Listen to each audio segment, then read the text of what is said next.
Hello दोस्तों, कैसे हैं? आई होप आप लोग अच्छे होंगे और अच्छे से अपनी पढ़ाई कर रहे होंगे। इससे पहले हमने कार्डियोवैस्कुलर सिस्टम का लेक्चर हमने डाल दिया है। इससे पहले मैंने लेक्चर अपलोड कर दिया कार्डियोवैस्कुलर सिस्टम का। वहाँ से आप लोग हार्ट के स्ट्रक्चर्स के बारे में, ब्लड वेसल्स के बारे में उसमें जाके देख सकते हैं आप लोग। और हार्ट की जितनी मसल्स हैं उसके बारे में मैंने उसमें डिटेल में बताया है। आज हम बात करेंगे कार्डियक सिस्टम ऑफ हार्ट की। कार्डियक सिस्टम ऑफ हार्ट की cardiac cycle, cardiac heart rate, blood pressure, ECG, cardiac output.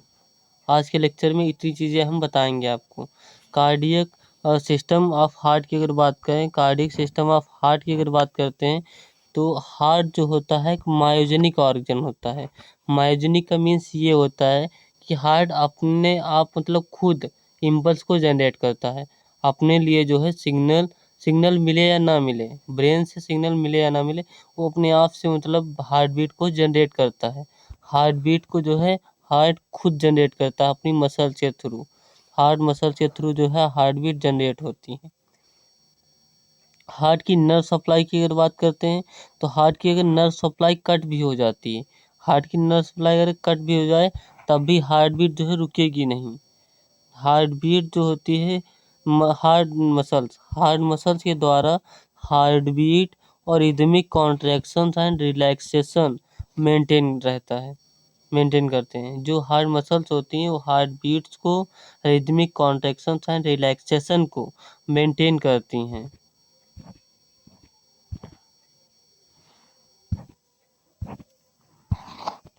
जो हार्ट की जो मायोकार्डियल लेयर होती है, हार्ट की जो मायोकार्डियम लेयर होती है उसमें न्यूरो मस्कुलर सेल्स पाई जाती हैं, न्यूरोमस्कुलर सेल्स पाई जाती हैं जो कि हार्ट रेट को जो है कंडक्ट करवाती हैं। न्यूरोमस्कुलर सेल्स होती हैं जो को हार्ट को कंडक्ट करवाती हैं, फिर संचारित करती हैं। न्यूरोमस्कुलर सेल्स की अगर बात करें तो उसमें एसए नोड्स आता है, एबी नोड्स आते हैं, बंडल ऑफ फिश आते हैं और पुरकेंजे फाइबर्स आते हैं। इससे पहले हम आपको बताएंगे हार्ट रेट क्या होता है। हार्ट रेट को ही हार्ट बीट्स कहते हैं, हार्ट रेट को ही हार्ट बीट्स कहते हैं, जो कि अगर देखा जाए तो स्वस्थ मनुष्य में अगर हेल्दी पर्सन है तो उसमें 70 से 75 के बीच में होना चाहिए। अगर एक एवरेज वैल्यू की बात करें तो 72 बीट्स पर मिनट, 72 बीट्स पर मिनट जो है हार्ट रेट होनी चाहिए। हार्ट रेट की अगर बात करें कौन मेंटेन करता है तो ब्रेन का जो मेड्यूला ऑब्लंगेटा होता है, मेड्यूला ऑब्लंगेटा जो ब्रेन का पार्ट होता है ब्रेन का, वो जो है कंट्रोल करता है हार्ट रेट को। इसको हम कार्डियक सेंटर भी बोलते हैं, मेड्यूला ऑब्लंगेटा को कार्डियक सेंटर भी बोलते हैं। फैक्टर अफेक्टिंग अगर हार्ट रेट को कौन कौन से फैक्टर अफेक्ट करते हैं इसकी बात करें तो एज अफेक्ट करता है, एज अफेक्ट करता है, इमोशंस अफेक्ट करते हैं, fear and gender exercise, fear, gender और एक्सरसाइज। एज की बात करें तो एज में बच्चों में हार्ट रेट ज़्यादा होता है, बच्चों में हार्ट रेट ज़्यादा होता है कि एडल्ट्स में कम होता है। इमोशंस की बात करें तो इमोशंस जब होता है ना ह्यूमन बॉडी में, जब कोई मतलब इमोशनल होता है पर्सन तब उसकी हार्ट रेट जो है अधिक होती है, या फिर डरा हुआ हो या घबराया हुआ हो। एंजाइटी और फियर में भी हार्ट रेट अधिक होती है। अगर जेंडर्स की बात करें तो जेंडर्स में मेल की हार्ट रेट अधिक होती है, फीमेल्स की कम होती है। एक्सरसाइज अगर कोई पर्सन करता है तो उसकी हार्ट रेट आप लोग महसूस करते होंगे कि उसकी हार्ट रेट ज़्यादा होती है, उस टाइम उसकी हार्ट रेट बहुत ज़्यादा होती है। केमिकल फैक्टर्स की अगर बात करते हैं तो जब पोटेशियम की अधिकता हो जाती है, पोटेशियम आयन की अधिकता जब हो जाती है ब्लड स्ट्रीम में, ब्लड में जब पोटेशियम आयन की अधिकता हो जाती है तब हार्ट रेट कम हो जाता है।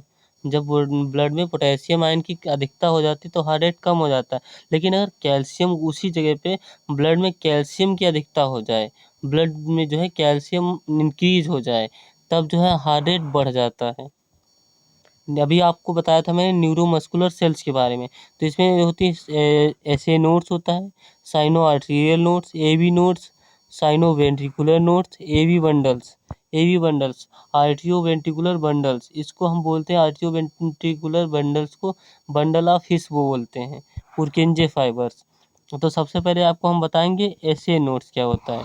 एसे नोड्स की बात करें तो एसे नोड्स जो है इसको पेसमेकर ऑफ हार्ट कहा जाता है। एसे नोड्स को पेसमेकर ऑफ हार्ट कहा जाता है।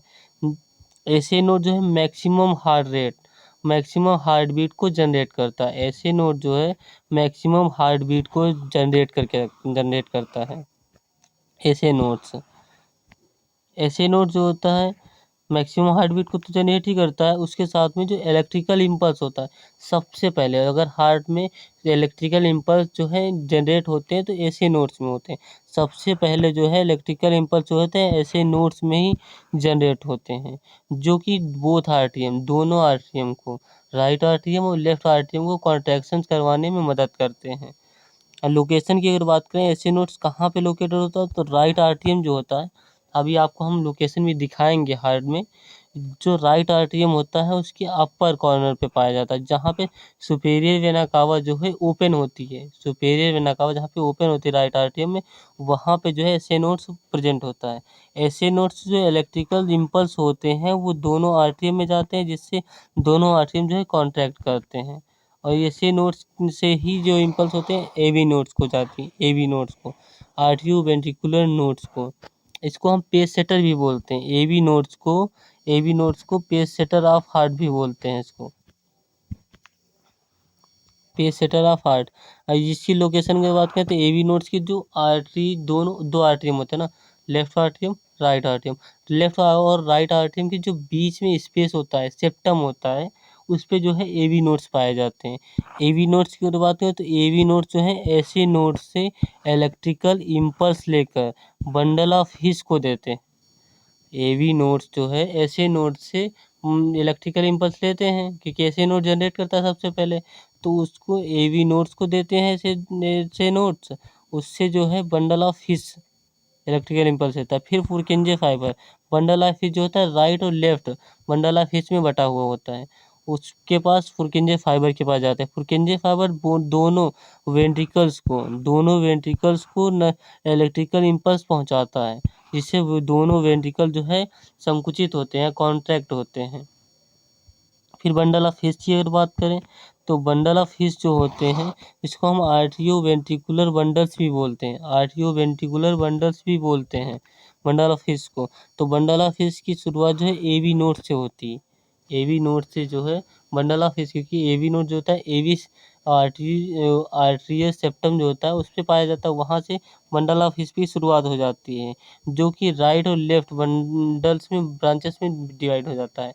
वो आगे चल के पुरकिंजे फाइबर्स का फॉर्मेशन करता है।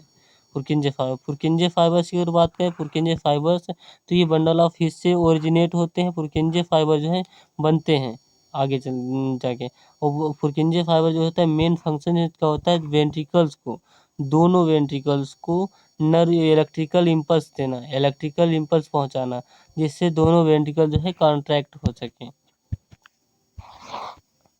इसमें आपको हम बता रहे हैं ये हार्ट का स्ट्रक्चर है, इसमें आपको हम ऐसे नोड्स एवी नोड्स कहाँ पे पाए जाते हैं इसके बारे में बताते हैं। तो ऐसे नोड्स और एवी नोड्स की अगर पोजीशन की बात करें तो ये पहले तो ये समझिए चैम्बर सारे, राइट आर्टरियम ये चैम्बर्स होता है, ये राइट आर्टरियम हो गया, ये लेफ्ट आर्टरियम हो गया, ये राइट वेंट्रिकल्स हो गया, ये लेफ्ट वेंट्रिकल्स हो गया ना, इतना क्लियर है ना आपको। इसके बाद अगर बात करें तो ये होता है ट्राइकस्पिड वॉल्व, ये होती है ट्राइकस्पिड वॉल्व, ये होती है बाइकस्पिड वॉल्व, ठीक है। ये होता है ऐसे नोड्स, ये ऐसे नोड्स होता है जो पेसमेकर ऑफ हार्ट होता है।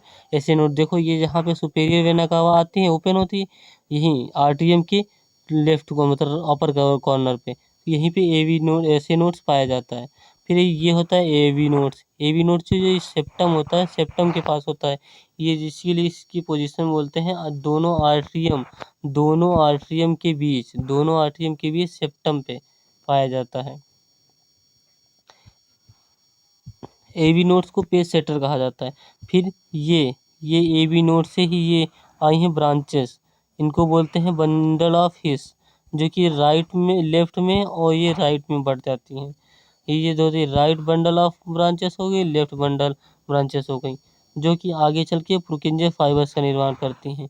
ये पुरकिंजे फाइबर्स हैं, इनका फॉर्मेशन करती हैं पुरकिंजे फाइबर्स से।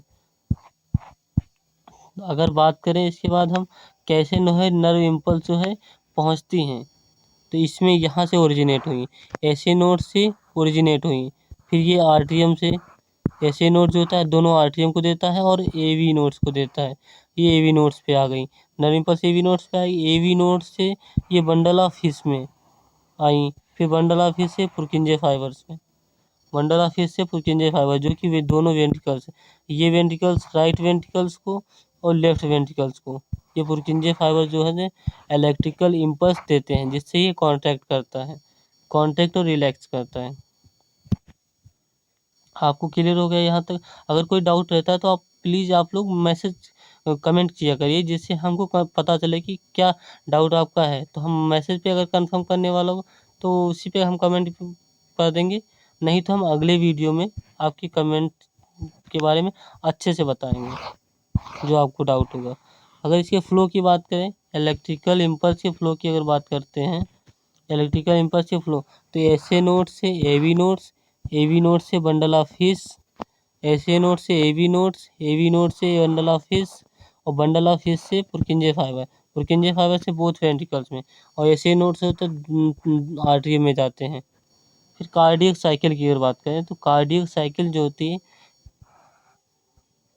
Conduction of heart, contraction of heart and relaxation of heart, heart का जो कॉन्ट्रैक्शन और रिलैक्सेशन होता है एक टाइम पे, उसी को हम कार्डियक साइकिल कहते हैं, उसी को हम cardiac cycle, contraction and relaxation को ही कार्डियक साइकिल बोलते हैं। हार्ट रेट की अगर बात करें तो अभी आपको आगे मैंने बताया 72 बीट्स पर मिनट होता है नॉर्मल हार्ट रेट। अगर कार्डियक साइकिल की बात करें तो कार्डियक साइकिल जो होती नॉर्मली 60 मिनट्स होते हैं ना, 60 मिनट्स होते हैं, तो 60 मिनट को एक मिनट में कितनी बार हार्ट धड़कता है, कितनी बार कांटेक्ट करता है, तो 72 बार टाइम्स, 72 टाइम्स, 72 टाइम 2 से डिवाइड करते हैं तो आता है 0.8। तो वन कार्डियक साइकिल में समय अगर बात करें तो कितना लगता है 0.8, 0.8 सेकेंड लगता है, समय जो है 0.8 सेकेंड लगता है वन कार्डियक साइकिल में। सिस्टोल 0.8 सेकेंड लगता है। सिस्टोल की बात है, सिस्टोल का मतलब होता है कॉन्ट्रैक्शन फेज, जब हार्ट जो है कॉन्ट्रैक्ट करता है उसको हम बोलते हैं सिस्टोल, सिस्टोल बोलते हैं। जब हार्ट कॉन्ट्रैक्ट करता है, जब हार्ट पिचकेगा, कॉन्ट्रैक्ट करेगा तो खाली करेगा ना, ब्लड फ्लो करता है फिर, तो उस टाइम जो है खाली होता है, हार्ट जो है खाली होता है। लेकिन जब डायस्टोल करता है, जब रिलैक्स करता है, तो अपने आप से स्पैंड हो जाता है, अपने आप से स्पैंड हो जाएगा, तो हार्ट में जो है ब्लड फिल हो जाता है। कार्डियक साइकिल की बात करें तो कार्डियक साइकिल होती है दो प्रकार, दो टाइप्स की, एक सिस्टोल होता है, एक डायस्टोल होता है, एक सिस्टोल होता है, एक डायस्टोल होता है। सिस्टोल की बात करें तो आर्टियल सिस्टोल होता है 0.1 सेकेंड का, आर्टियल सिस्टोल होता है 0.1 सेकेंड का, और वेंट्रिकुलर सिस्टोल जो होता है 0.3 सेकेंड का होता है, वेंट्रिकुलर सिस्टोल जो है 0.3 सेकेंड का होता है। और डायस्टोल की अगर बात करें तो आर्टीरियल डायस्टोल 0.7 सेकेंड का होता है, आर्टीरियल डायस्टोल 0.7 सेकेंड का होता है, वेंट्रिकुलर डायस्टोल 0.5 सेकेंड का होता है। फिर आर्टीरियल सिस्टोल की अगर बात करते हैं, आर्टीरियल सिस्टोल की बात करते हैं, तो आर्टीरियल सिस्टोल जब deoxygenated blood superior vena cava, deoxygenated blood superior vena cava और इन्फेरियर वेना कावा से राइट आर्टरियम में आता है, राइट आर्टरियम में आता है। जब deoxygenated blood superior vena cava और इन्फेरियर वेना कावा से राइट आर्टरी में आता है, उसी टाइम पे, उसी टाइम पे पल्मोनरी वेन्स के थ्रू, पल्मोनरी वेन्स के थ्रू ऑक्सीजनेटेड ब्लड, जो लंग्स से ऑक्सीजन मिक्स होके आता है तो उसको ऑक्सीजनेटेड बोलते हैं। लंग्स में जो ऑक्सीजन का मतलब गैसेस का एक्सचेंज होता है तो ब्लड ऑक्सीजनेटेड हो जाता है, तो जो ऑक्सीजनेटेड ब्लड होता है उसी टाइम पे लेफ्ट आर्टरियम में आ जाता है, तो राइट आर्टरियम में डीऑक्सीजनेटेड ब्लड आ गया, राइट आर्टरियम में डीऑक्सीजनेटेड, और लेफ्ट आर्टरियम में ऑक्सीजनेटेड ब्लड आ गया, दोनों आर्टरियम जो है फिल हो गए। तब जो है ऐसे नोड जो होता है इलेक्ट्रिकल इम्पल्स जो होता है दोनों आर्टरियम को देता है, जिससे दोनों आर्टरियम कॉन्ट्रैक्ट करते हैं, जिसे दोनों आर्टरी जब इलेक्ट्रिकल इम्पल्स मिलता है तो दोनों आर्टरी कॉन्ट्रैक्ट करते हैं। तो जब कॉन्ट्रैक्ट करते हैं तो atrio ventricular valve AV valve means bicuspid tricuspid tricuspid open हो जाते हैं, जिससे दोनों आर्टरियम का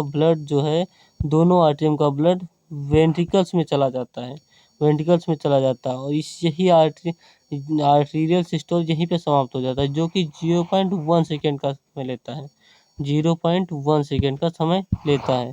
फिर वेंट्रिकुलर सिस्टोल की अगर बात करें तो वेंट्रिकुलर सिस्टोल में जब दोनों आर्टरियम से ब्लड जो है वेंट्रिकल्स में चला गया, दोनों आर्टरियम से जब ब्लड जो है वेंट्रिकल्स में आ गया, वेंट्रिकल्स में जब ब्लड आ जाता है दोनों आर्टरियम से ब्लड वेंट्रिकल्स में आ गया, तब जो है ऐसे नोड इलेक्ट्रिकल इम्पल्स को जो है जनरेट करता है, इलेक्ट्रिकल इम्पल्स को देता है, जो ऐसे नोड्स एबी नोड्स को देता है। AV nodes bundle of His को देते हैं, बंडल ऑफ हिस जो है पुरकिंजे फाइबर्स को देते हैं। पुरकिंजे फाइबर जो है दोनों वेंट्रिकल्स को कॉन्ट्रैक्ट करवाते हैं। दोनों वेंट्रिकल की कॉन्ट्रैक्ट जो वेंट्रिकल्स में है, तो आर्टीरियल सिस्टोल में ब्लड आया था वेंट्रिकल्स में आर्टरियम से, तो अब वेंट्रिकल फुल थे ना ब्लड से, तो जब कांटेक्ट करवाएगा जो है ऐसे नोड्स जो है इंटरनल इम्पल्स देके पुरकिंजे फाइबर्स को जब कांटेक्ट करवाएगा तो राइट वेंट्रिकल्स में जब वेंट्रिकल दोनों कांटेक्ट करेंगे तो राइट वेंट्रिकल से कांटेक्ट करेगा तो पल्मोनरी वॉल ओपन हो जाती है। राइट वेंट्रिकल जब कांटेक्ट करेगा तो पल्मोनरी वॉल ओपन हो जाती है, लेकिन ट्राइकस्पिड वॉल जो होती है बंद हो जाती है। पल्मोनरी वॉल ओपन होगी उसके थ्रू पल्मोनरी आर्टरीज में ब्लड जाएगा, आर्टरीज से लंग्स में ब्लड चला जाएगा ऑक्सीजनेटेड होने के लिए। फिर जो लेफ्ट वेंट्रिकल्स होता है, लेफ्ट वेंट्रिकल से एओर्टिक वॉल ओपन होगी, जब लेफ्ट वेंट्रिकल कांटेक्ट करेगा तो एओर्टिक वॉल ओपन हो जाएगी, जब लेफ्ट वेंट्रिकल कांटेक्ट करेगा तो एओर्टिक वॉल ओपन हो जाएगी, बाइकस्पिड वॉल क्लोज हो जाएगी, उसके थ्रू जो है एओर्टा में जाएगा, एओर्टा से होल बॉडी में ऑक्सीजनेटेड ब्लड चला जाएगा। वेंट्रिकल सिस्टोल जो है 0.3 सेकेंड का होता है, वेंट्रिकल सिस्टोल जो है 0.3 सेकेंड का होता है। फिर कंप्लीट डायस्टोल की अगर बात करते हैं, कंप्लीट डायस्टोल जो वेंट्रिकल सिस्टोल के बाद ब्लड जो है कुछ समय के लिए रिलैक्स करता है।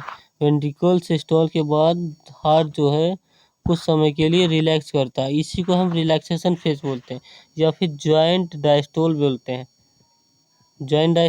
कंप्लीट कार्डियक डायस्टोल बोलते हैं, जो कि 0.4 सेकेंड का होता है। आर्टीरियल सिस्टोल 0.1 सेकेंड का, वेंट्रिकुलर सिस्टोल 0.3 सेकेंड का, और कार्डियक सिस्टोल या फिर जॉइंट सिस्टोल 0.4 सेकेंड का होता है।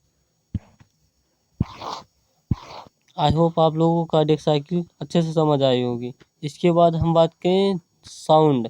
हार्ट में जो दो साउंड्स आते हैं ना, लव और डब के जो साउंड्स आते हैं तो कब आते हैं वो जो सुनते हैं तो स्टेथोस्कोप जिसको हम लोग नॉर्मली आला बोलते हैं, स्टेथोस्कोप से सुनते हैं, ठीक है। फर्स्ट साउंड की अगर बात करें तो फर्स्ट साउंड जो होता है जब एवी वॉल क्लोज होती है।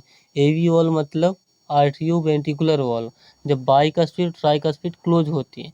कब क्लोज होती है? जब वेंट्रिकल जो है कॉन्ट्रैक्ट करते हैं, वेंट्रिकुलर जो सिस्टोल होता है तब जाके लब की आवाज़ आती है, जब आर्टरियो वेंट्रिकुलर वॉल जो है बाइकस्पिड ट्राइकस्पिड बंद हो जाती हैं। और जब सेकेंड आवाज़ की बात करें तो सेमिल्यूनर वॉल में आती है एओर्टिक वॉल, पल्मोनरी वॉल। वो कब बंद होती है? जब ब्लड जो है वेंट्रिकल से ब्लड चला जाता है, वेंट्रिकल से जब ब्लड एओर्टा में या फिर पल्मोनरी आर्टरीज में जाता है तब जाके ये वॉल्स एवी वॉल सेमिल्यूनर वॉल बंद होती हैं, तब डब की आवाज़ आती है। इसके बाद हम ब्लड प्रेशर की अगर बात करें, बीपी की, जिसको हम बीपी कहते हैं, तो बीपी का मतलब होता है जब ब्लड वेसल्स जो होती हैं, ब्लड वेसल्स पे ब्लड के द्वारा जो प्रेशर लगता है या जो दाब लगता है, ब्लड वेसल्स पे ब्लड के द्वारा जो दाब लगता है उसी को हम ब्लड प्रेशर बोलते हैं। ब्लड प्रेशर जो है blood pressure is the measure of force applied to artery wall.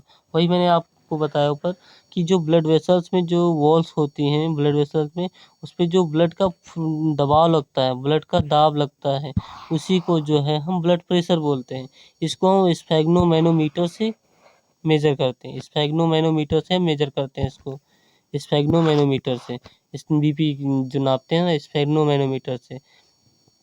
BP की अगर बात करें तो सिस्टोलिक आर्टीरियल फेज 120 120 होता है, ठीक। डायस्टोलिक आर्टीरियल फेज 80 होता है, तो इसीलिए उसको बोलते हैं 120/80 या फिर 120/80 mmHg, millimetre mercury.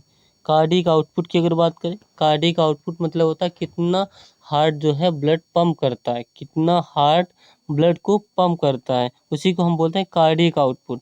Cardiac output मतलब कार्डिक आउटपुट बराबर stroke volume into heart rate. Stroke volume को मल्टीप्लाई करेंगे हार्ट रेट से तो आ जाएगा आपका कार्डिक आउटपुट, कितना जो है हार्ट जो है ब्लड पंप करता है। Amount of blood pump by each ventricle in 1 minute. 1 minute में कितना जो है प्रत्येक वेंट्रिकल्स कितना ब्लड पंप करता है, उसको हम कार्डिक वॉल्यूम आउटपुट बोलते हैं। स्ट्रोक वॉल्यूम 70 ml 70 ml जो है स्ट्रोक वॉल्यूम होता है, जबकि हार्ट रेट कितना होता है 72 बीट्स पर मिनट, 72 बीट्स पर मिनट होता है, ठीक। अगर बात करें कार्डिक आउटपुट तो 70 को 70 को 72 से मल्टीप्लाई करते हैं, 72 से मल्टीप्लाई करें तो 5040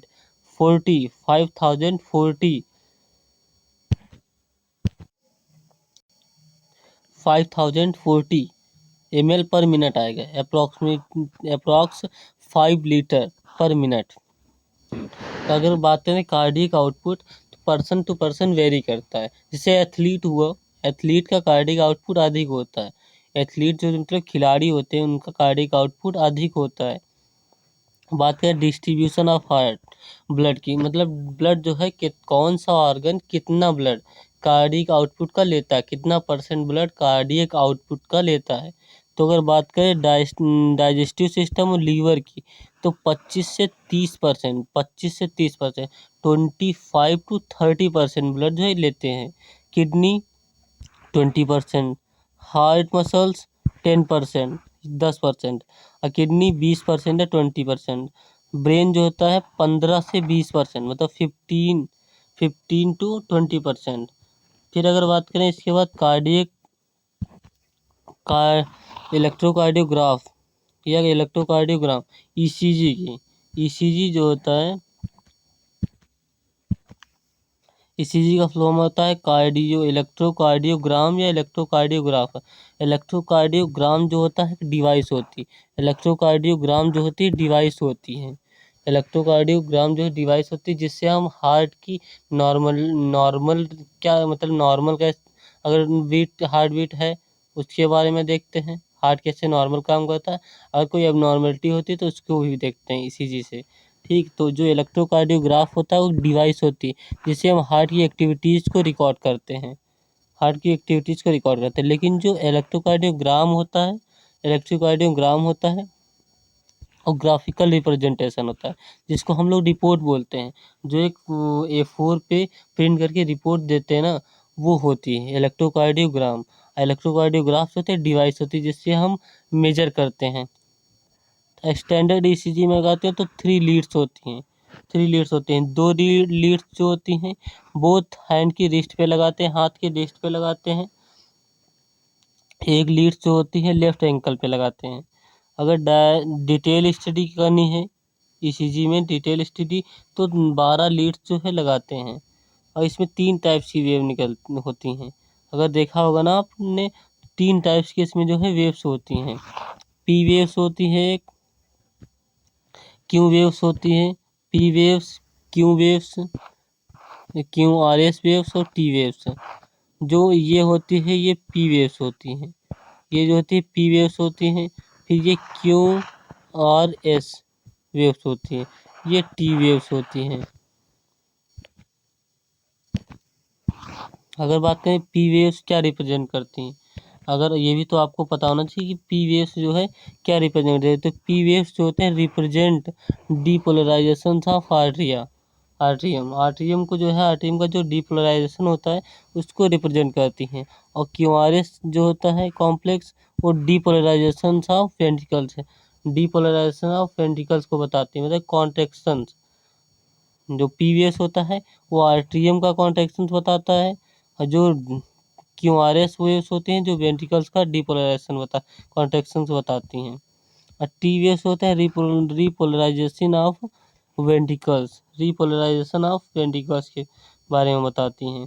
अगर बात करें इलेक्ट्रोकार्डियोग्राफ जो होता है वो क्या, उसमें हम क्या देखते हैं, तो उसमें जो है हार्ट की नॉर्मल कंडीशन और एबनॉर्मल कंडीशन को हम देखते हैं। ये वीडियो यहीं तक होगा और यहीं पे समाप्त होता है। इससे पहले मैंने कार्डियोवैस्कुलर सिस्टम का लेक्चर डाला है, ब्लड क्या होता है, ब्लड के कंपोनेंट्स, और हीमोस्टेसिस, हीमोस्टेसिस मतलब ब्लड कैसे जमता है, हीमोपोएसिस मतलब ब्लड कैसे बनता है, ब्लड सेल्स कैसे फॉर्म होती हैं, उसके हम लेक्चर ऑलरेडी अपलोड कर चुके हैं। आप लोग मेरे चैनल में प्लीज़ उनको देखिए। इससे इस लेक्चर को देखने से पहले आपको कार्डियोवैस्कुलर सिस्टम के बारे में पता होना चाहिए। कार्डियोवैस्कुलर सिस्टम आप पढ़ के आइए, जिसमें आपको हार्ट के स्ट्रक्चर्स के बारे में पता होना चाहिए, तभी ये वीडियो आपके लिए अच्छे से समझ में आएगा आपको। अगर इसकी पीडीएफ चाहिए तो आप लोग मेरे व्हाट्सएप नंबर पे मैसेज कर सकते हैं, या फिर एके स्टडी टेलीग्राम को ज्वाइन करें, उस पर मैसेज करें, उससे आपको पीडीएफ फॉर्म में हम इसके नोट्स जो हैं दे देंगे। अगर पसंद आता है तो प्लीज़ इसको वीडियो को लाइक करें, मेरे चैनल को सब्सक्राइब करें। मेरे अपने दोस्तों को, जो भी स्टडी कर रहे हैं दोस्त, उनको प्लीज़ भेजिए, उनके लिए भी ये वीडियो यूजफुल होगा। आई होप आप लोगों को मैंने बहुत मेहनत करके अच्छे से समझाया है, तो आपको समझ में आएगा, तो उनको भी थोड़ा सा फ़ायदा हो जाएगा। तो प्लीज़ उनको शेयर करिए। Thank you.